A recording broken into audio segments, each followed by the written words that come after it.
A question often asked is, I know my child is using drugs on a regular basis. What can I do?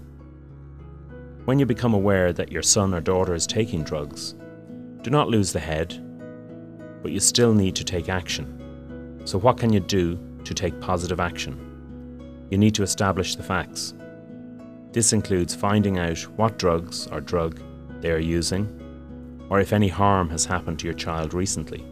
There is often a honeymoon period during which the drug use causes little or no visible harm.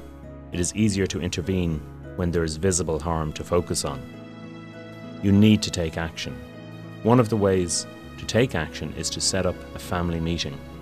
It is important to do this at a time when you feel you are able to talk to them calmly and where there will be no interruptions. It is important not to deal with this when they're under the influence of alcohol or drugs, or when you yourself are under the influence of alcohol or drugs. Let them know that you are concerned and why you are concerned. If there's been some kind of harm, name it. If you've discovered that they're using drugs, let them know that you know. Focus on visible facts, such as poor reports from school or work, or weight loss. Hold them responsible for their own choices. Remind them that you cannot rescue them from harm they bring on themselves, whether it's caused by drug use or not. You need to clearly state your expectations, like that they remain drug-free and that they continue with their normal activities like school and stick to family rules and values. Offer them as much support as they need if they're making an effort to change their behaviour for the better. You need to clearly state what you will do if they do not change their behaviour.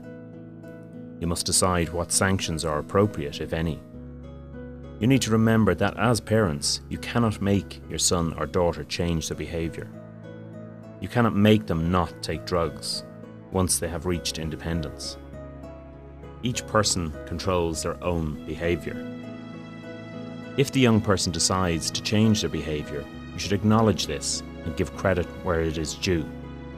However, it is important to recognise that they may choose not to change, in which case you must decide what to do next.